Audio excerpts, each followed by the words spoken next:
So they looked at the very well-known reputational risk that they would take if they decided to sue. And I think that they thought about, does it make sense to do it at this point? And if you think about what's true now that wasn't true in the past, there's a couple key things that are different. One is the House is controlled by Republicans. I think that's actually absolutely critical in their decision to sue, because if you had a House controlled by Democrats, SoFi executives would get hauled in front of Congress for all kinds of hearings. They might still get hauled in front of the Senate, but it's not, I think, quite as easy to do it in the Senate, maybe, perhaps, compared to the House. But, you would possibly open yourself up to, a congressional law specifically targeting your company as retaliation. So I think that was part of it, is that they felt like they could get away with it in terms of filing the suit.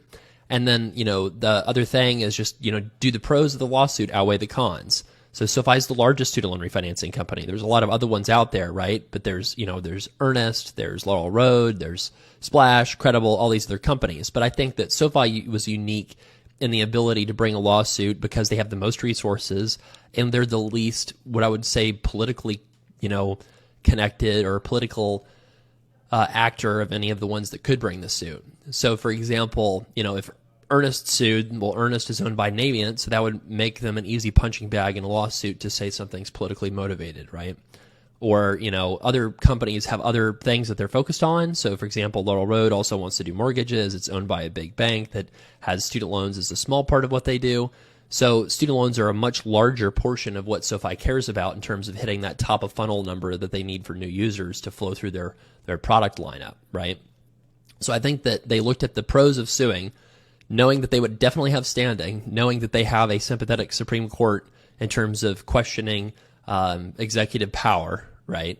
And I think they also, SoFi's legal team is pretty smart in the way that they attack the student loan pause. And I'm not saying that this is a good thing. Okay, I'm not making a judgment call on that either way. I'm just trying to explain what I think the way the case will go, and then I'm going to talk about what it means for you. So the reason why I think they have a good case here is because they're arguing that the reason they didn't sue for the 7 prior student loan pauses is because the 8th extension of the student loan pause was the first one that explicitly did not mention the pandemic at all and cited the uncertainty of the Supreme Court case as the reason why they had to extend it. So their argument is the HEROES Act says that due to effects of a national emergency, you need to have the right to bring a lawsuit, but alleviating uncertainty from the Supreme Court is not one of the reasons given in the statute as to why the Secretary of Education can waive or modify the statute.